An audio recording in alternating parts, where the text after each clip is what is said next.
97 साल के एक किसान बैठे हुए हैं गाजीपुर बॉर्डर पे, ईलम सिंह, जिनके 2 बेटे फौज में हैं। वो कह रहे हैं मुझे उग्रवादी कहा जा रहा है, नक्सलवादी कहा जा रहा है। वो कह रहे हैं अंग्रेजों से ज्यादा जाति हो रही सरकार में। और आज सदन के अंदर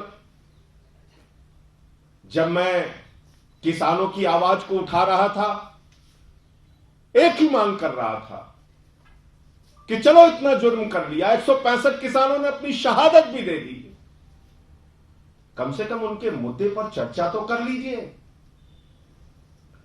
इन तीनों काले कानूनों को अब तो वापस ले लीजिए।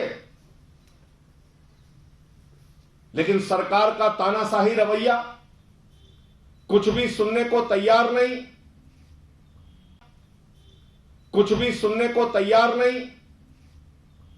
कहते साहब राष्ट्रपति के अभिभाषण में आप किसान के मुद्दे पर भी बोल लेना।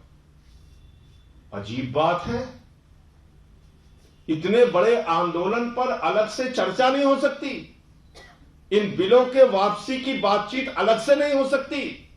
राष्ट्रपति के अभिभाषण में तो 50 मुद्दे रहते हैं। कह रहे उन 50 मुद्दे पर बोलिए और उस पर किसान पर भी बोल लीजिए। ऐसा आखिर क्यों?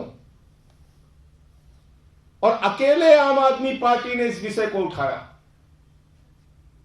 हमने कहा पहले संसद में किसानों के मुद्दे पर चर्चा होनी चाहिए, पहले संसद में तीनों काले कानूनों के वापसी पर चर्चा होनी चाहिए, पहले संसद में किसानों को देशद्रोही कहे जाने और गद्दार कहे जाने और आतंकवादी कहे जाने पर चर्चा होनी चाहिए, पहले संसद में 165 किसानों की शहादत पर चर्चा होनी चाहिए।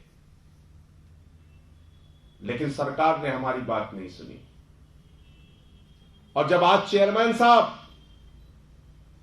बार बार आम आदमी पार्टी के सांसदों पर कार्रवाई करने की बात कर रहे थे, तो उन्होंने नेता विपक्ष और कांग्रेस पार्टी के नेता आदरणीय गुलाम नबी आजाद जी से भी कहा कि आर वी हेल्पलेस। तो मुझे अफसोस हुआ कि कांग्रेस पार्टी के नेता एलओपी सदन के अंदर आदरणीय गुलाम नबी आजाद जी ने कहा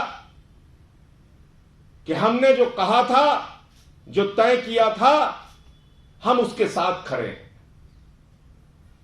मैं पूछना चाहता हूं, कांग्रेस और बीजेपी ने आपस में क्या तय किया है? आपस में तय करके वो क्या करना चाहते हैं?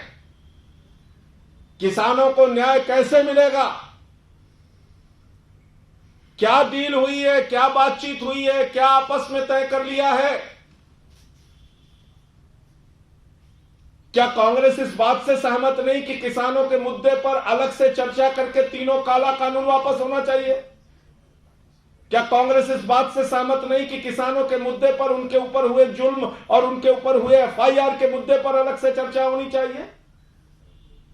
राष्ट्रपति के अभिभाषण में 50 मुद्दों पर चर्चा के साथ एक मुद्दा किसान का चर्चा कर लो, इससे ज्यादा हास्यास्पद और इससे ज्यादा लोकतंत्र में तानाशाही का कोई उदाहरण नहीं हो सकता।